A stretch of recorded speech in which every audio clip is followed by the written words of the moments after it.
What's up, guys? Welcome back to the MarbleCast. Today, our guest is Coach Blanco from Brooklyn Barbell Club. Blanco has been a weightlifting coach for over 10 years and has coached athletes in international competition and a lot of national level lifters. Super excited for this guest, so let's check it out.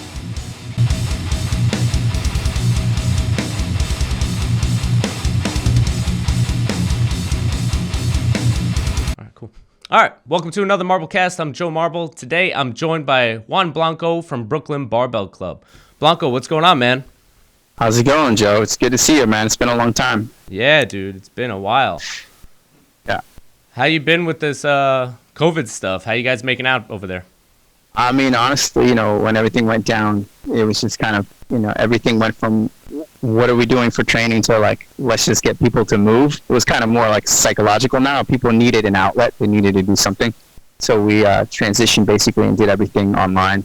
Started doing like sending workouts home. We gave out some equipment. We gave some equipment out to people, and they started training from home. And so I was just making home workouts. Some people were lucky; they ended up buying equipment and making gyms in their house. Some people only had like a sandbag or a dumbbell. So we were trying to service everyone right exactly where they were, and and just kind of try to make it work. And in the end, it really just became like the first 4 months pandemic were just kind of like, just doing it for people's sanity. Like they needed, yourself, like people who train and, they're athletes and they prepare for competitions. That's part of their life. And all of a sudden just got pulled out. And so they didn't have anything else to do. So a lot of people, I was more concerned about people's mental state. We knew that not training, like it's just adaptation. You're going to get weaker. Just accept it. But, but just kind of keeping them generally prepared, fit enough. So when they start training back up, they'd be ready. So they're not super deconditioned. And that was the main goal that I focused on. Yeah, and I imagine it's a lot harder in Brooklyn with everybody's living in like small apartments and they're just trying to fit a gym in their small space. Totally. Did you end up putting a gym in your place, or were you able to just go in and out of the gym because it's yours? Right. Well, as part of like ownership, like we could have access to the gym, and I was in here, and I was doing a lot of like Zoom sessions. I was actually doing group sessions like in the morning and in the afternoon. I'd meet up with everybody, and we would do body weight training and then any equipment that they have. So I was still trying to create that atmosphere of everyone coming together. So I was doing it here out of the gym. Kind of more for the sake of like allowing them to kind of be like, oh, that place still exists and that's where I'm going to go back. And so that's kind of like what I was continuously doing. And obviously when I was here, I'd take my 20-30 minutes of training time to take care of myself and then go home and hang out with the kids. Yeah. How many kids do you have now? 2. 2 kids. Good for you, man. How old? Yeah, I got 2. I got a 1-year-old and a 3-year-old. Awesome, man. I'm actually about to have my second kid too, one in right? August. You just got a kid, right? Yeah, I just had a kid. He's a little over a year, and I'm about to have my second one in August. So, right. So I'm a little behind you, but yeah, man. No, awesome. man, but Congrats. it's just having that kid involved in now coaching in life. That's just like it's just like I'm tired. Yeah, for sure. Let me ask you a question. So, I've sort of how has coaching like the hundreds of athletes that you've coached prepared you for fatherhood? Well, I mean, honestly, I think the coaches that really taught me about fatherhood was like I trained a lot of junior and youth athletes very early on in my coaching career. I was really lucky to have like young athletes, and my first athlete, which was Reginald Lomini, like he was 16 years old, and I was a super new coach. I didn't know what I was doing. I was really passionate and I was learning from other coaches, but I was learning as I was coaching him. And so I actually had to learn that it was just more than just like me telling him what to do. I had to be really honest. Like I had to be like, we're going to figure this out together. And then understanding how to communicate with a younger athlete. And then more and more younger athletes started coming. And it kind of became more of a mentorship. Like, it's kind of like meeting them in a place in their life that is super impactful. And what can I do to help them just become better people, not just better athletes? Because in the end, like, the sport of weightlifting teaches you so much about who you are and so much of your capability, but it really teaches you grit, right? It teaches you hard work, dedication, long-term goals. Like that stuff, I didn't get that. I was a troubled kid and a drug addict. Like I was a mess. And so my goal was always like, how can I, give something valuable to this kid so then he could leave with something that he could use for the rest of his life. So coaching the young ones was really what prepared me for fatherhood. It was just like, the reality is like, I don't know what I'm doing as a dad. Nobody knows. Right. But you pay attention and you listen and you make the best decisions that you can. And so I would say that's what they taught me. Yeah, we're all just sort of learning and trying to figure it out together. So that's kind of cool. Yeah. And how long have you been a coach at Brooklyn Barbell, and how did you get started in weightlifting? I've been coaching now 10 plus years. Obviously, I started as a CrossFit coach. That was like my in. I mean, at that time in my life, CrossFit changed my life. You know, I was in and out of addiction, and so it essentially maintained me sober. But once I got in it, Olympic weightlifting made a lot of sense to me. It was very objective. There was defined goals, like you needed to hit a specific number and you wanted to increase that. And so that kind of really interested me. And more importantly, like the nuance of technique. It's like, learning the technique it's hard. I mean, between gymnastics and weightlifting, and it's such a high skilled movement, it takes a lot of time and patience and understanding how to teach. And so those challenges like really inspired me. And then obviously a mentor of mine, which was Mike Bergner, he really inspired me of like the kind of passion that I wanted to be as a coach. And then I started to really coach it. And I started small, about 7 years ago now, maybe 8 years ago. I just started with a club with a couple people who were CrossFitters who just wanted to learn how to weightlift. And at that point, I was just learning how to teach it. Along the way, then I had younger athletes, and they were very talented, and they got strong really quickly. And then they were competing at nationals. And then they kind of started to balloon from there. And the reality is, like, the first 5 years were my education. I mean, if you're really honest as a coach, like, you learn from who you're teaching constantly. And then you also learn that there's not one way of teaching something, and there's also not one type of person. There's many, many types of people. And so I think that the early on phase for me was just essentially learning how to coach this shit. Like I was trying to learn from other coaches, reaching out, watching and observing. And then with time, it just kind of organically grew. I just became better and better at what I was doing. And I have my own, what you would consider, method and my own style, and the right type of athletes and people started coming to me that they started to get better. And one of the great things about being a weightlifting coach is you prove your worth by what you create. Like if you have athletes who really get better, regardless of what level they're at. If they're a person over 60 or a master's athlete or a new kid, if there is developmental growth, that proves that you work, that your model works. And so that to me was like really important. And on a personal level, on an ego level, like I wanted to be good. Right. And so, and so we're where we are now, I like that you said that it was like the first 5 years is that growth stage. And then like with any business or with anything you're doing, I think that those first 5, even 7 years, you're learning, and we're always learning, but those first years are basically you trying to get your foot in the door and establish yourself. And it's hard even after that to keep yourself there. And you've done a great job with your club, and I think a lot of people know who you are, especially now with all the seminars and stuff you've done. You're a big name in the weightlifting community, which is awesome, man. I'm happy that I get to talk to you right now. But, appreciate that. For sure, it is a very complicated sport, and it's very complicated to teach it. When you're looking at newer athletes, what is the first thing you're kind of looking at? Or not necessarily a newer athlete, but maybe someone that you haven't met before. Like, what's the first thing you want to establish in that coach-athlete relationship? Again, depending on where they are, this is a great question because this is what I always talk about. Depending on where they are, meaning like do they have weightlifting experience or not? It always starts with a conversation. Like, why are you here? Right. What is your purpose and goal to be here? Once I'm clear on that, it depends. It could be like, I just want to learn how to do this thing. Great. I want to be competitively locally. Great. I want to compete nationally. Great. So that gives me an idea of like, what are the expectations? Because then that person and I have an expectation. If this is what you're asking for, then this is what I'm going to coach you towards. So setting the expectation from the get-go is important. And then meeting the athlete where they are, meaning that like, if I have a newbie come in and they never lifted the barbell, and I was like, I want to compete at nationals. We're going to have realistic goals. Right. We're going to have to learn something. And so also basically all of that comes from always a conversation first.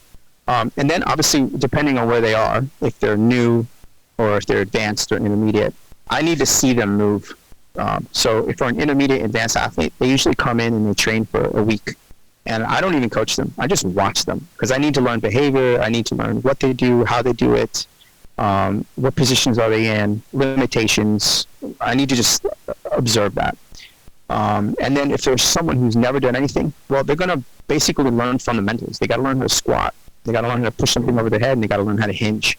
And until those are like foundationally like clean and supported, then they begin to learn what more dynamic lifts. So it depends on where they're at.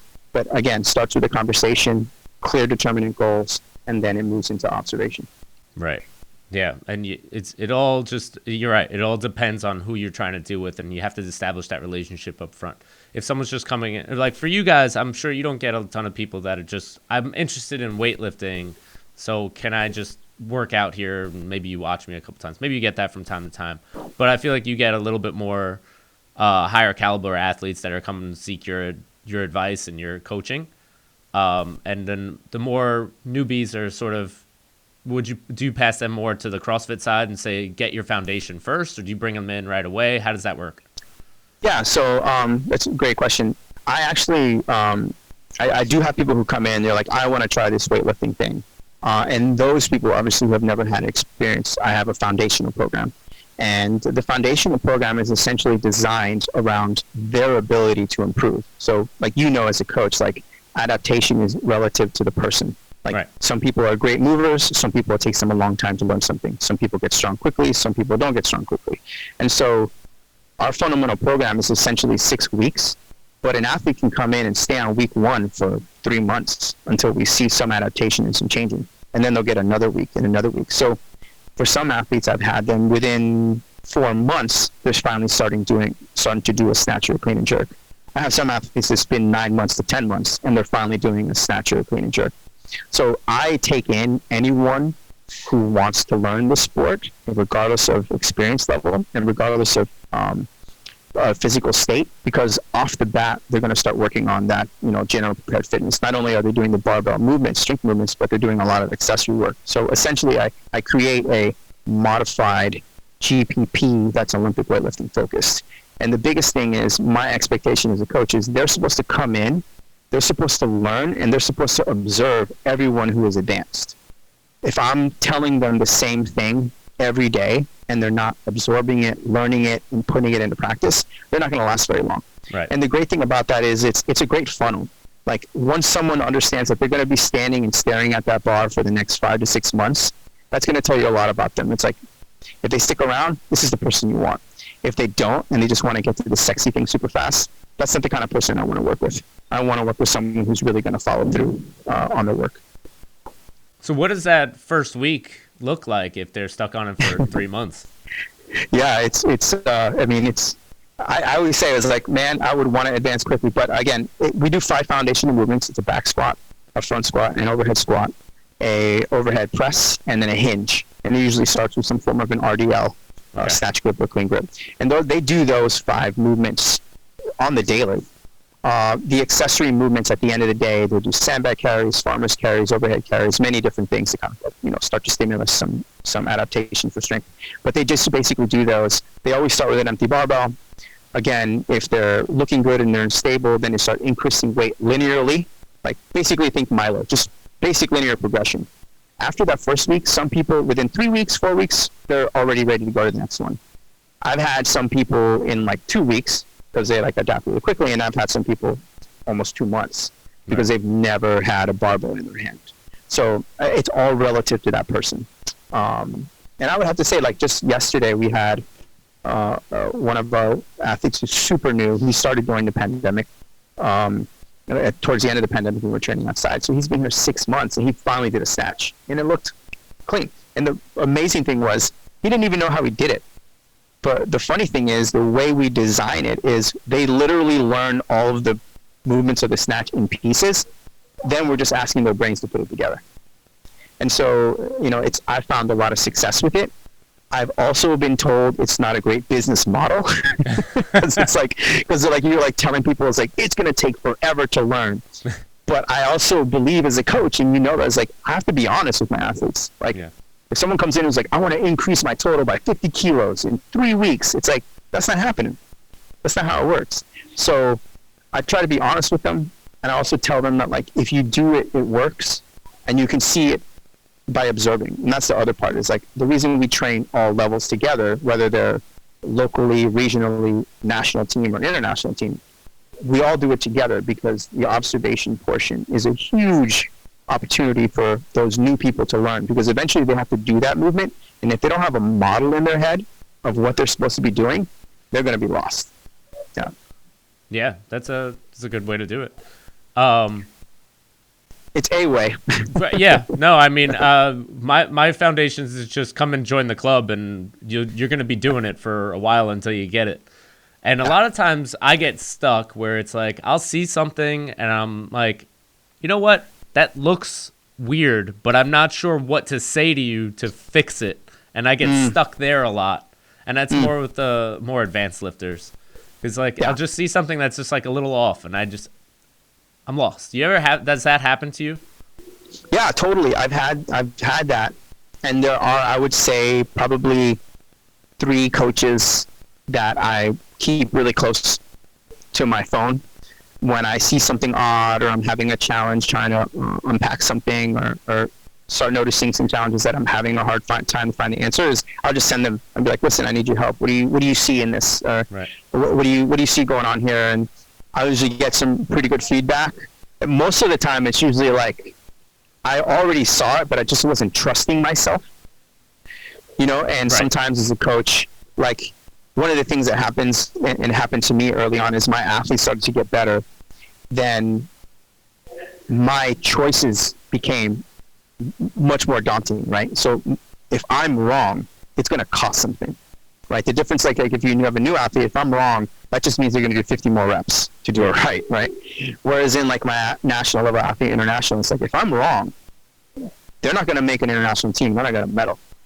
And so all of a sudden, like, as the decisions started to get more pressurized, like, to kind of like, oh shit, I better be right, I would start to question myself, like, am I seeing this? Am I not sure? And that's when I kind of really leaned into what my mentor, like Coach Mike Burdner, said. It was like, if you need to ask other coaches, because I have, let's just say now 5 years starting off, now 3 solid years of like really developmental training. I mean, these guys have been doing it for 40 years, and they've seen and experienced things that I've never seen and experienced. So to me, it was just like, I always go to people that I respect, and that I value what they've been doing, and I see it through their athletes, so I see it in the development of their athletes, and I look for those models. I'm like, they have a specific thing in their model of coaching and training that I appreciate, so I'm going to ask them a question. And that's usually how I do it. So you mentioned that you work with Coach Bergner. How did you get started with that? Honestly, I took, obviously, as a CrossFit coach, and we were always looking for certifications back in the day, and so I ended up taking that class, that certification on the weekend. And honestly, straight up, I got really lucky. He, when he comes into town to coach, he usually shows up at the gym like the Friday before. It's usually a Saturday, Sunday. And I was always the morning coach, so I was there training almost every morning. And I had this old man walking down the driveway, and it was Mike Burton. And I was like, holy shit, here he is. All I've ever seen him in his videos. And then he watched me coach basically for the entire first half of the day. And by the time we got to the course on the weekend, in the middle of the course, he's like, I've watched Coach Blanco teach, and he has really good skills as a coach. He has that thing that I'm looking for. And I was like, you do? Great. I'm going to ask you for a job. So at the end of the course, I was like, hey, Coach, I really appreciate what you said. I'd really love to learn more. I'd really love to help you teach weightlifting to CrossFitters. And so he gave me the shot. And I had an intern. He was like, listen, you got to do some internships. You got to pay your own way. And then my first course that I actually taught was in Lima, Peru. I got my first course was international. They flew me across the country down south. And ever since that day, now it's been about 5 years, I've been coaching weightlifting to CrossFit coaches. And for the last 4 years in Central and South America, and now mainly in the Northeast in this region. And I really like it because I get an opportunity to kind of really teach CrossFit coaches like the importance of the foundational parts of the weightlifting, because it's super easy, even for myself as a CrossFit coach, to just get to the sexy thing, do the sexy thing. When, like, I always try to tell coaches, like, you have an opportunity to really teach a high skilled movement in a better way. And here are some ways to do that. And here are some better options rather than just having someone grip and rip it from the floor. And so, that's how I got started. And I like to call myself as when I go to those courses, people are like, I really want to try weightlifting. And I'm like, you should. That's right. Everybody should. You should do it all the time. Yeah. Weightlifting, CrossFit, stay fit, guys. That is the idea of everything, especially now. I like what you're doing. I think that every facility, and this is my opinion, and every facility should be an Olympic weightlifting program focused, and then the GPP or the whatever you call it, CrossFit, should be like another part of it. It's like the farm system. I mean, totally. Yeah. You got to have your farm system, and it has to lead into your weightlifters who are competitive. And CrossFit's really hard to compete in, especially now. Like 10 years ago when we started, well, maybe a few really good guys were there, and everybody else was just sort of around. Now, it's really hard. Not that weightlifting isn't, but like, I could go on and on about this. But you got class, so I'm going to let you go, brother. Yeah. Thank you so much for joining me today. I appreciate you. And we'll have to do another time so we can get the rest of the whole Brooklyn Barbell experience. I would love it. Anytime, let me know, okay? All right. Awesome. Juan, thank you so much. Blanco, if anybody's in Brooklyn, go see Blanco. Age is inevitable. Weakness is not. So get out there and lift some shit, guys. We'll see you next time. Thank you. Thank you, Joe. Thanks, brother. Yeah, bro. Thanks for watching today's MarbleCast. We hope you enjoyed this episode. Hit that subscribe button so you don't miss out on any content. Check out our Spreadshirt shop to grab some swag, and if you would like to support the MarbleCast, please head over to anchor.fm. All of the links are in the description, and it helps us out to keep the channel running. Thanks so much, guys. See you next time.